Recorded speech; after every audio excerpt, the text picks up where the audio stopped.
I'd rather be flying dogs. Retired pilot flies rescue animals to their new homes.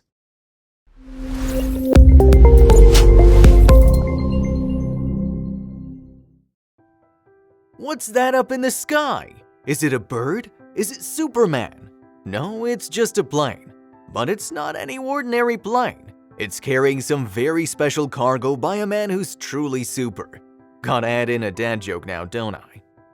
When we're kids, we grow up being told that babies are brought to awaiting parents by storks. At least that was the lore back in my day.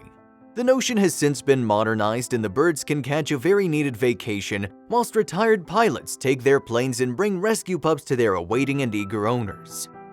So strap yourselves into your seats and prepare for turbulence as we're about to embark on a wholesome journey full of adorable puppies. Don't forget to leave your thoughts below in the comments, like the video, and maybe give us a follow. It'll make my day. Alright, let's jet off.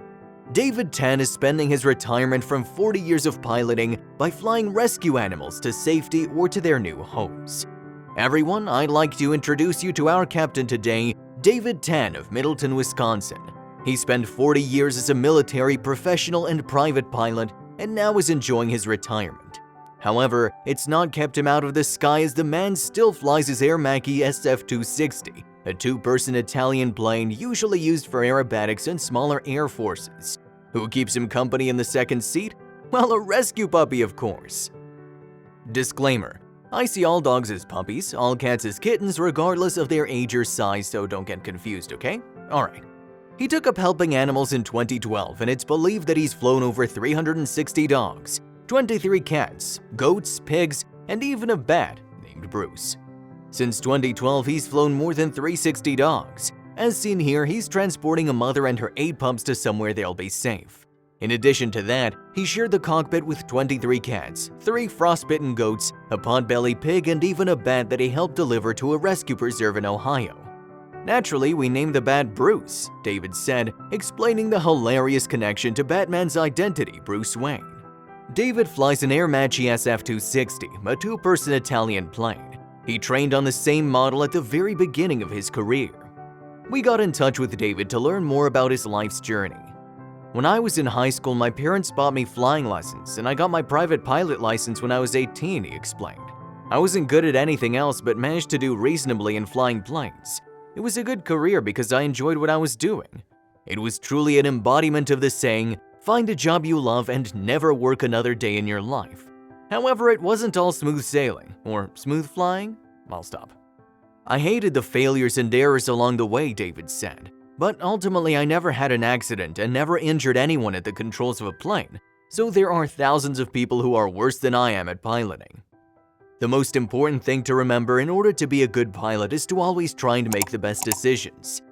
We have a saying that a superior pilot uses his superior judgment to avoid situations that would require the use of his superior skill, David explained.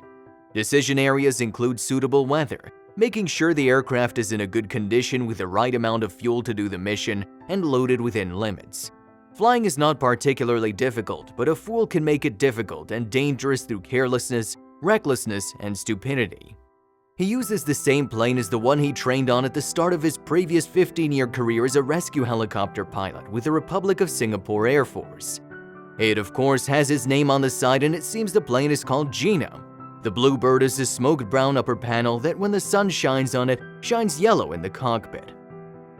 David, after reading an aviation trade magazine article, came across a non-profit 501c3 organization called Pilots in Paws, which has a simple goal: to save the lives of innocent animals.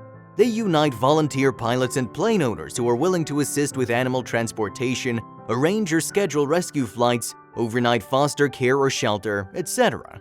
Typically, a rescue will require multiple pilots who fly around 250 miles before handing the animal off to another plane. They do it by uniting volunteer pilots and plane owners to assist in animal transport and other tasks.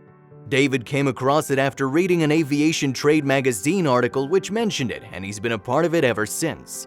Most of David's rescue missions occur in the southern states. There are just some terrible stories out there about how cruel people can be to animals. Especially down south, the abandonments are horrible, David told Madison magazine.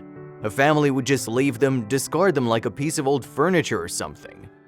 One of the stories he recounted was of April, a pup that was abandoned by her owners because she defecated in the house, and thus the owners brought her to the vet to get euthanized. The vet instead contacted a rescue group, which led to David taking her and bringing her to a rescue in Iowa. "So that kinda gets me. I feel good when at least I can contribute toward where they go," he explained. One of his favorite parts is bringing animals to meet their new owners and take them into their forever homes, as happened to this pup here. The pilot also works one-on-one with rescues that he's been introduced to through his work of flying pups around the country. The organizations include Fetch Wisconsin, Albert's Dog Lounge and Underdog Pet Rescue, and Veterinary Services. The Dane County Humane Society has also occasionally worked with Bissell Pet Foundation to facilitate larger flights of more than 100 animals at a time. Buddy, an 11-year-old pup, had been waiting for a new owner patiently, and finally, one person decided to take him in.